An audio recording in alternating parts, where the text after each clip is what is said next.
los jueves estamos estudiando el libro de Efesios, pero hoy, como ya había anunciado anteriormente, el jueves pasado que estuve hablando con vosotros, quedaron algunos flecos, entre comillas, del capítulo 2, del final del capítulo 2, que los hermanos Costel y Julián, probablemente entre ellos, que controlan mucho más de ese tipo de tema de estructuras y demás, de construcción, hablando de la piedra angular, etcétera, van a tratar con nosotros.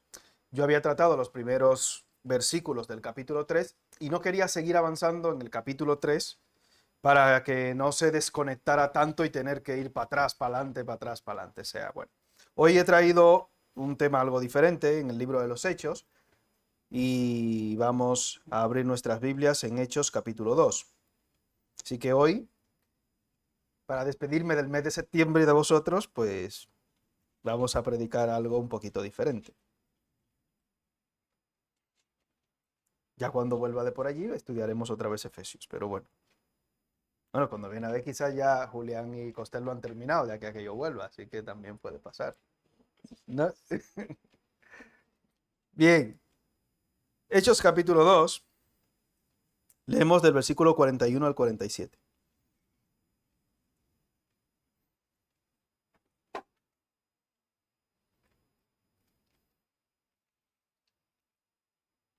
¿Lo tenemos?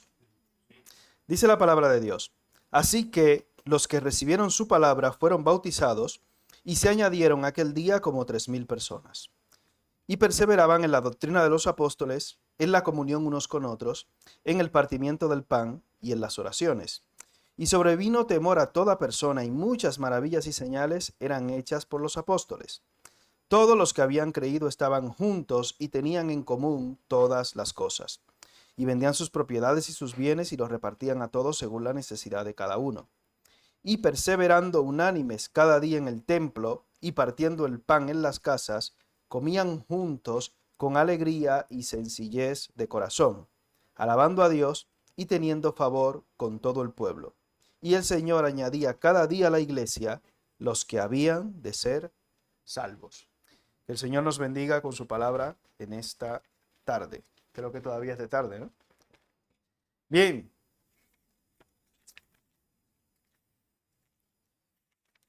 ¿Quiénes han leído el libro de Hechos alguna vez? Bien. ¿Quiénes han leído por lo menos el capítulo 2 de Hechos? Yo creo que en alguna ocasión casi todos, ¿no? Hablando aquí del tema de Pentecostés, que es el capítulo por excelencia que algunos interpretan o malinterpretan de algunas maneras bastante peculiares. Pero bueno, ¿quién es que está predicando y dando este discurso, este mensaje tan impactante? Posteriormente al cual unas 3,000 personas vienen a los pies de Cristo, en el versículo 41. ¿Quién es este? ¿Recuerdan? El apóstol Pedro, aquel que le negó 3 veces. En este caso pasa a ser un hombre muy valiente que testifica delante de los judíos y delante de todos los que estaban ahí, de todas las naciones y lenguas que expresa el capítulo 2, presenta a Cristo como ese Mesías esperado, no por la nación realmente como ellos creían que iba a ser un Mesías, que iba a venir con la espada a destruir lo que era el dominio del Imperio Romano, etcétera, sino como ese Mesías sufriente que por amor a su pueblo y a ellos entregó su vida y fue crucificado, pero que al tercer día resucitó. Los que recibieron la palabra de Dios, en el versículo 41 dice, fueron bautizados y se añadieron aquel día como 3,000 personas. Y algunos catalogan este pasaje como lo que es el nacimiento de la llamada iglesia primitiva. Otros desde realmente lo datan desde el inicio del ministerio de Jesús, etc. Pero hay otros que, tomando en consideración este pasaje, dicen aquí nace la primera iglesia cristiana. Se añadieron aquel día como 3,000 personas. Un buen comienzo, ¿no? Para una iglesia. Aquí no somos 3,000, todavía no somos 300, pero bueno, estamos ahí, estamos en el proceso. Oye, lo que hay que hacer es intentar seguir lo que son las directrices de la fundación, desarrollo y permanencia de esta primera iglesia. Y hay cosas bastante curiosas, entre comillas, pero aparentemente simples de la vida cristiana que estos primeros cristianos hicieron, que nosotros también deberíamos imitar para que el Señor siga añadiendo cada día a la iglesia los que han de ser salvos. Son 4 pasos concretos que los destaca en el versículo 42, por ejemplo. Dice que perseveraban en la doctrina de los apóstoles, en la comunión unos con otros, en el partimiento del pan y en las oraciones. Gracias, hermano. Una fórmula simple. Hay muchas iglesias que tienen un montón de fórmulas, de programas, de actividades sociales, etcétera, etcétera, para intentar atraer personas a las iglesias. De forma tal que he escuchado el término cristoteca. ¿Habéis escuchado eso, no? Es una discoteca cristiana. Fíjense qué cosa más curiosa. La cristoteca. He escuchado. Creo que por aquí en Móstoles había una iglesia que hacía ese tipo de cosas. Programas bastante peculiares. Pero aquí yo preferiría destacar estos 4 aspectos concretos que menciona el versículo 42, que en los versículos del 43 al 47 va detallando de manera específica. Y es la primera cosa que quiero destacar, la palabra perseverancia o perseverar. Y perseverar es mantenerse constante y firme en proseguir algo empezado. Supongo que algunos de vosotros habéis comenzado en algún momento, ya sea los estudios, ya sea una carrera universitaria, ya sea, por ejemplo, el discipulado. Voy a poner el caso de la primera vez que iniciamos aquí lo que era el programa de discipulado. Ese primer día fue un sábado, recuerdo por la tarde, no creo que era como a las 5, a las 6, algo así. Y anuncié públicamente en la iglesia, vamos a comenzar el programa del discipulado, tal, etcétera, etcétera. Y ese primer día vinieron 32 personas de la iglesia. Eso hace años ya. No comiencen a mirar rostros. De esos 32, creo que no hay ninguno. Aquí la iglesia sufrido. Ha sido subsidiaria de un recambio importante. Pero de esos 32, hay algunos ya, varios de ellos que están con el Señor, etcétera. Pero vinieron unas 32 personas y yo me sorprendí. Yo dije, wow, esta iglesia tiene hambre, tiene sed, tiene deseo de la palabra, etcétera. Y cuando comenzamos a detallar lo que era el programa del discipulado, tal, y dijimos que eran X lecciones, que eran 16 o 17 lecciones, y que iba a durar un promedio de 7 meses, comenzaron a abrir los ojos y dijeron, hombre, yo creía que era solamente hoy. Y yo digo, hombre, ser discípulo en una tarde está complicado. Y evidentemente ese día había 32, pero el sábado siguiente, la mitad. Y al final del programa, solo 2 personas terminaron el discipulado, lo que era el programa del discipulado. La perseverancia es una cualidad que hoy en día escasea mucho. La constancia, la firmeza, el no rendirse ante las dificultades. Y de estos 3.000 que se añadieron, es muy probable que muchos o algunos de ellos, no sé el número exacto, se hayan desviado en el camino o en el proceso de crecimiento hacia lo que es la semejanza a Cristo. Muchos de nosotros, como ya sabéis, en todos los aspectos de nuestra vida, ya sea iniciando una carrera, iniciando unos estudios, supongo que también en el discipulado que comenzaron aquí los domingos a las 10:30, había un número concreto cuando comenzaron o había un número pico, pero luego al final se ve que ese número pico baja, se convierte en meseta y a veces hace algún pico hacia abajo. Esas cosas pasan. Encontraréis seguro una frase o una etiqueta bastante frecuente hoy en día entre los niños que se llama el síndrome de déficit de atención, ¿no? Supongo, bueno, los que tienen 20 años, por ejemplo, tú tienes 20 y pico. ¿Tú recuerdas en tu escuela primaria, algún niño que tuviera esto? Mire qué cosa más curiosa. Estoy preguntando a gente de 20 años. Tú que no llega a los 20. Fabián, allí en Venezuela porque estudiaste allí la primaria, ¿no? ¿Había algún niño que tenía trastorno de déficit de atención? ¿Tiene o tenía? Pero estaba diagnosticado en esa época de eso. ¿Y cuántos más había? Ah, bien.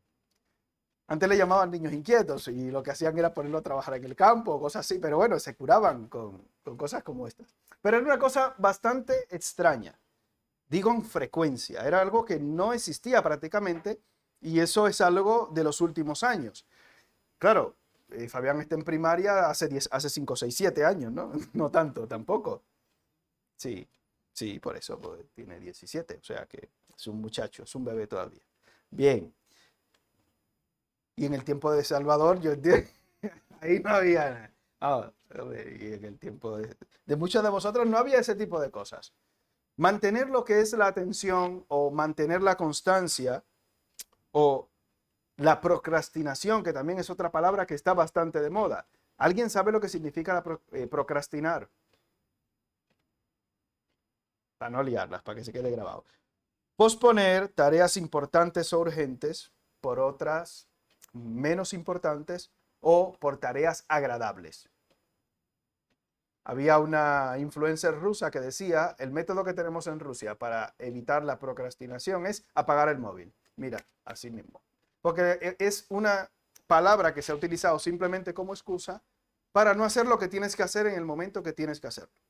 Simplemente. Antes la mejor cura para la procrastinación era la chancla de la mamá. Te daban un chanclazo y ya se te quitaba. Vete a fregar los cacharros. Vete a fregarlo y tú con la pelotita. Vete a fregar. ¡Bom! Ya está fregado ahí mismo. Mira qué fácil. La procrastinación se quitaba de esta manera. Pero hoy en día, nosotros los creyentes vemos aún dentro de las iglesias que a muchas personas, hasta para ir a la iglesia o para hacer alguna actividad, hay que estar pendiente, persiguiéndoles, etcétera, etcétera, etcétera. Y es increíble, y mandándole WhatsApp, oye, acuérdate, y ven, y tal. Estos primeros creyentes, estos primeros cristianos, tenían una característica muy significativa y era la perseverancia. En el versículo 46 vuelve y menciona esta palabra, y perseverando unánimes cada día en el templo. Mantenernos. Pero ¿en qué nos tenemos que mantener? Porque no es solamente venir a la iglesia o sentarnos ahí a ocupar un banco, a dormirnos o a jugar o a pintar como los niños, etcétera, sino que perseveraban, se mantenían firmes, constantes, no se rendían, centrados en la doctrina de los, versículo 42, de los apóstoles. La doctrina de los apóstoles, ¿cuáles apóstoles? Maldonado, Yesenia. No. Ah, no. Claro, no. Hay muchos que siguen la doctrina de estos apóstoles modernos. Claro, porque ya tiene te ha dicho que tiene todos los requisitos. Bueno, bien. Hermano que es yeseniólogo sabe de eso. Pero la doctrina de los apóstoles está plasmada en la Biblia, en la palabra de Dios. Lo primero es permanecer en la palabra de Dios. Pero la pregunta ¿es la Biblia para ti la palabra de Dios?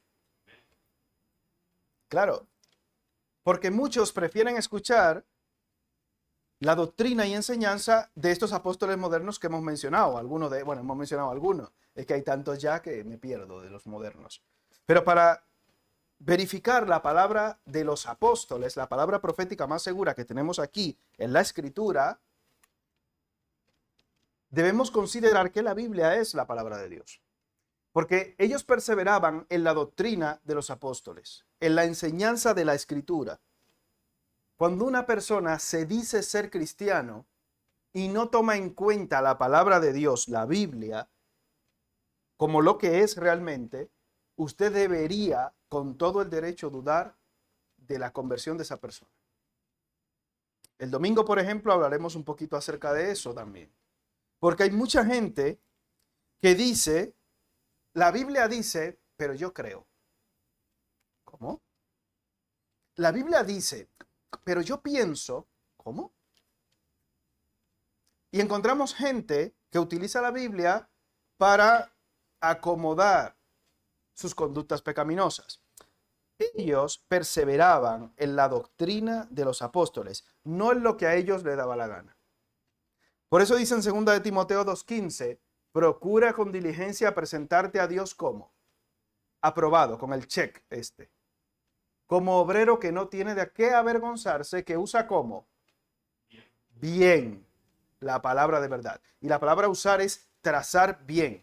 La palabra de Dios no quiere decir, la palabra de Dios dice. Y no utilizar un versículo fuera de contexto como un pretexto para justificar cualquier acción extraña que quieras tú cometer.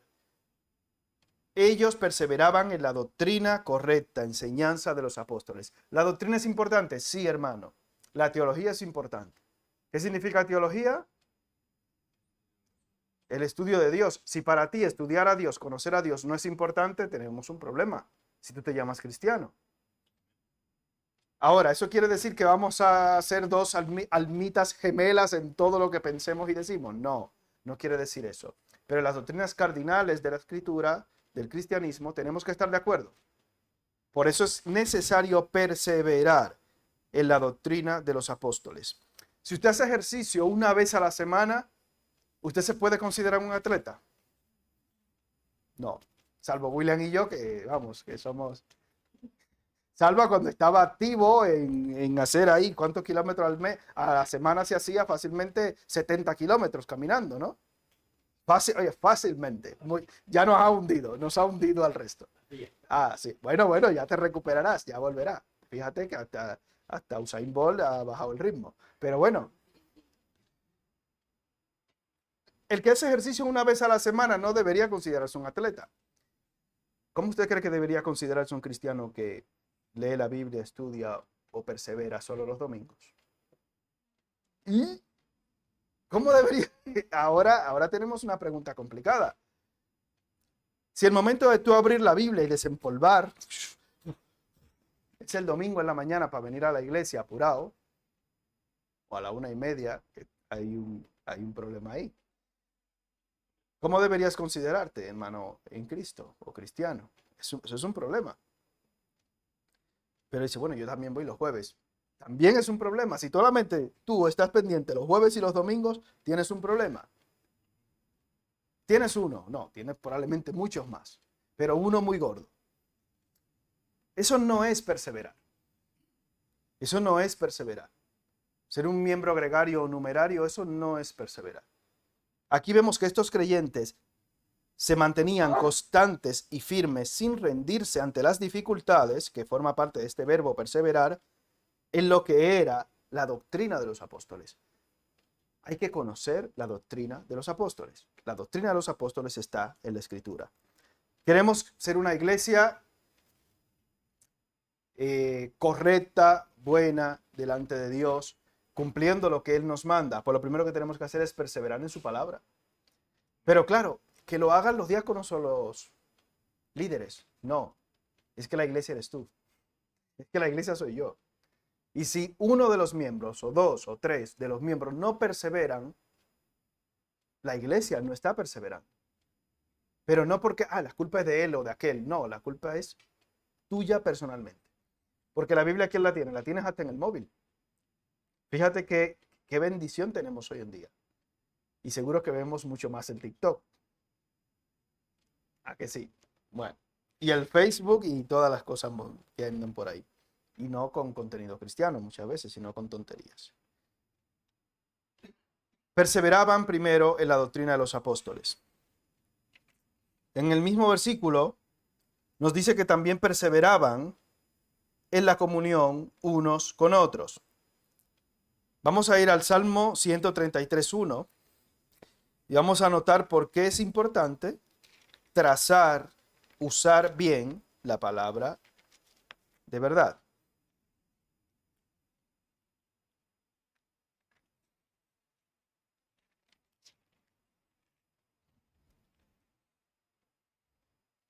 Lo tenemos. Salmo 133:1 que conocemos. Mirad cuán bueno y cuán delicioso es habitar los hermanos juntos en armonía. Hay un hermano que decía, esto es un cuento, que ya se había comprado los billetes para su próximo viaje y que ya había conseguido, para evitar los pleitos dentro de la iglesia, lo que era la clave, la llave de las buenas relaciones entre cristianos, que ya no iban a tener problemas ni a tener ningún conflicto, que ahí no iba a haber ningún problema, porque ya él compró su billete para Armenia y que allí los cristianos vamos a estar muy bien. Y cuando el pastor le pregunta, le dice, pero ven acá, muchacho, ¿y de dónde estás? Sí, sí, Armenia, allí es que vamos a hacerlo, pastor, allí va a ser la cosa, vamos, eso va a ser el jardín del Edén, vamos, el paraíso en la tierra prácticamente. ¿Y cómo va a ser? Sí, mira, hermano, porque en el Salmo 133 dice, mirad cuán bueno y cuán delicioso es habitar los hermanos juntos en Armenia. No dice Armenia, dice armonía. Ah, ya. Por eso es importante trazar bien, usar bien la palabra de verdad. No es Armenia, es armonía. Una E hace una pequeña diferencia. En Hebreos, en Hebreos 10:25 dice, no dejando de qué, de congregarnos como algunos tienen por costumbre. Por tanto, es importante, hermanos, perseverar también en la comunión unos con otros. Cada vez que yo pueda, tengo que hacer el esfuerzo, el sacrificio, no de aguantar al hermano pesado o a la hermana. No, es de estar con mi hermano. Porque probablemente el pesado soy yo o tú, ¿eh? Eso creemos, no, es que el hermano Pepe, la hermana Pepita. No, cuando viene a ver somos tú y yo los que apretamos más de la cuenta. Yo doy gracias a Dios que yo no tengo queja de ninguno de los hermanos aquí en la iglesia. Son todos, vamos, salvo que me ponen a comer mucho, son excelentes. Gloria a Dios por eso. Cada uno con sus peculiaridades, pero la Biblia dice que perseveraban en la comunión unos con otros.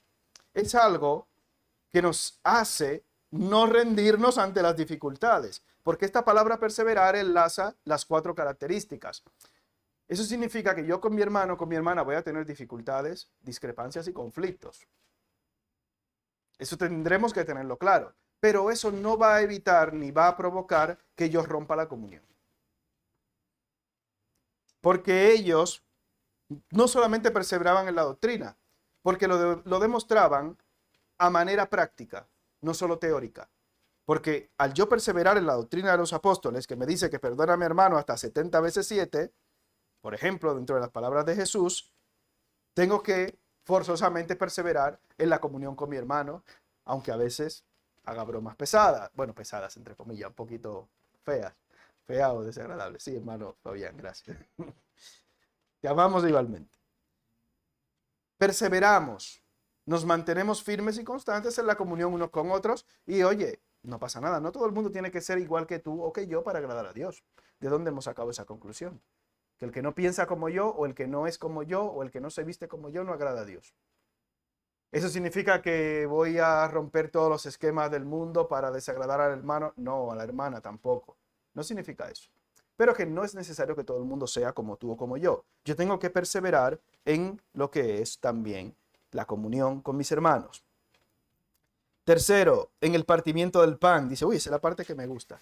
Bueno, no se refiere solamente a eso, al pan físico de comer. Lo que hicimos aquí, por ejemplo, el domingo pasado, ¿qué tuvimos aquí? La cena del Señor. En la boda que nos invitaron de San Cristóbal, ¿cuándo fue? Creo que fue en mayo. Boda, sí.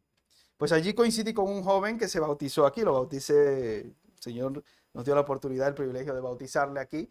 Y como habíamos dicho eso, hermanos, mire, ese día es la primera vez que van a participar de la cena del Señor. Creo que he hecho ese cuento antes, ¿no?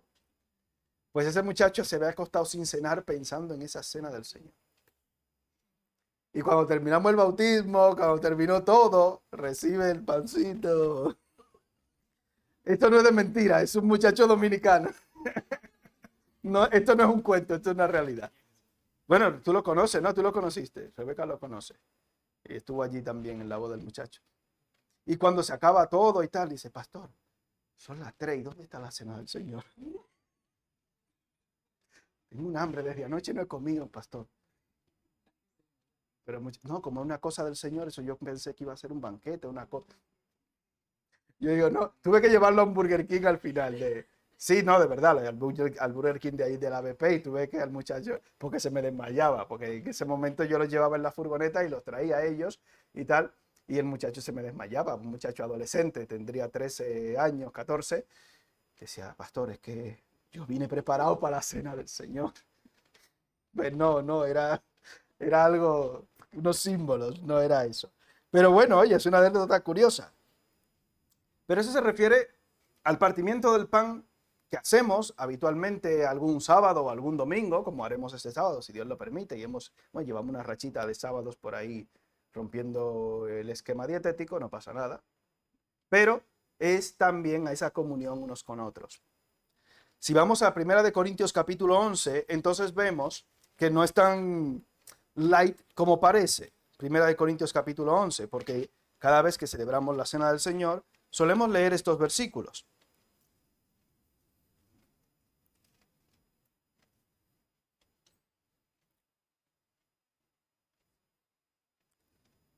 Versículos del 27 en adelante de 1 Corintios 11. De manera que cualquiera que comiera este pan o bebiera esta copa del Señor como indignamente será culpado del cuerpo y de la sangre del Señor. Por tanto, pruébese cada uno a sí mismo y coma así del pan y beba de la copa, porque el que come y bebe indignamente sin discernir el cuerpo del Señor, juicio come y bebe para sí. Por lo cual hay muchos enfermos y debilitados entre vosotros y muchos duermen. Si pues nos examinásemos a nosotros mismos, no seríamos juzgados, mas siendo juzgados, somos castigados por el Señor para que no seamos condenados con el mundo.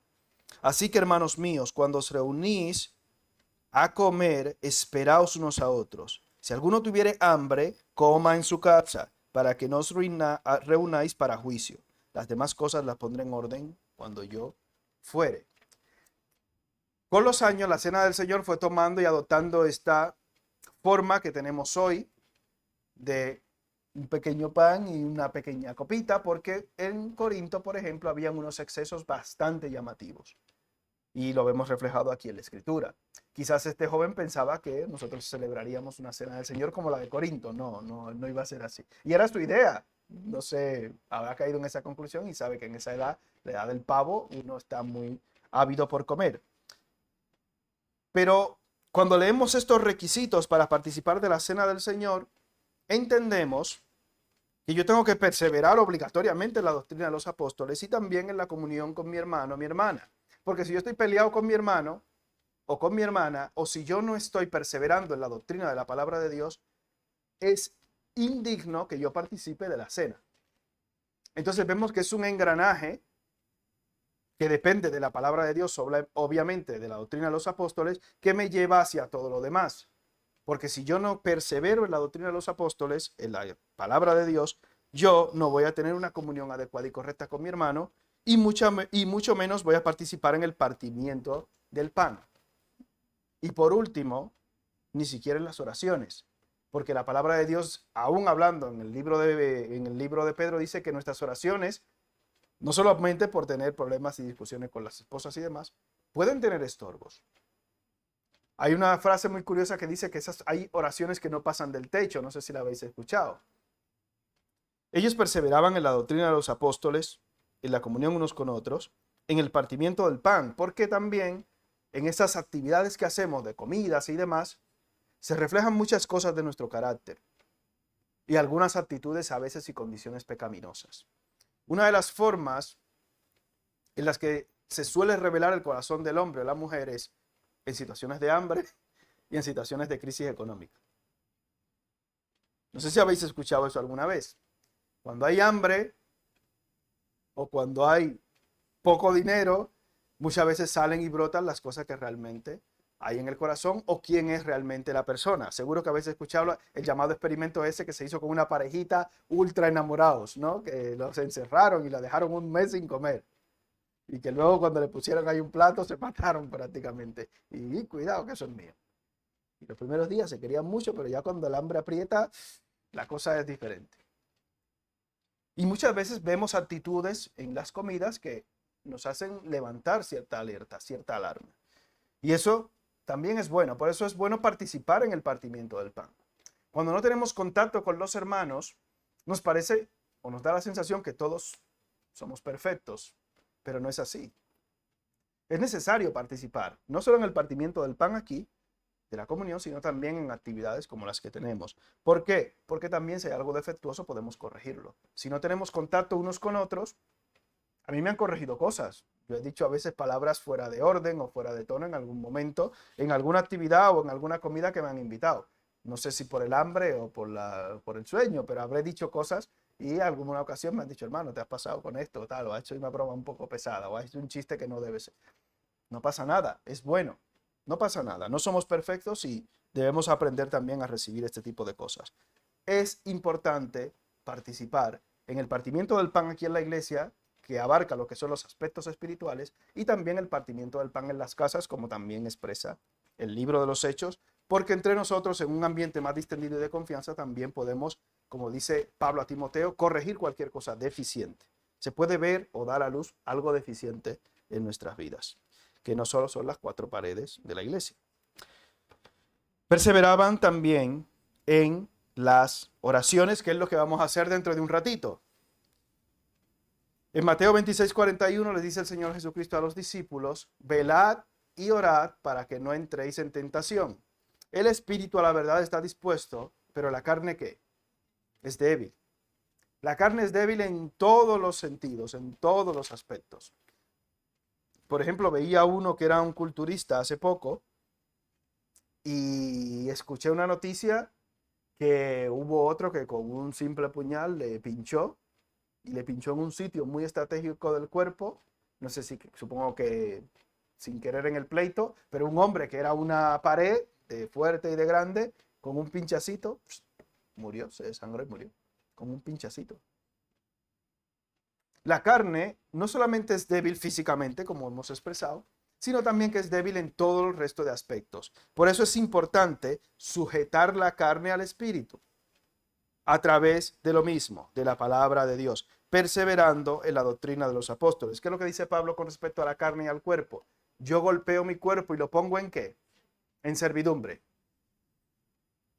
Si tú dejas que tu carne te domine, si no haces uso del dominio propio, como dice la Escritura, que Dios no nos ha dado un espíritu de cobardía, sino de poder, de amor y si no haces uso de la templanza, parte del fruto del espíritu, vas a tener muchos problemas en tu vida, muchos más de la cuenta y muchos sufrimientos innecesarios también.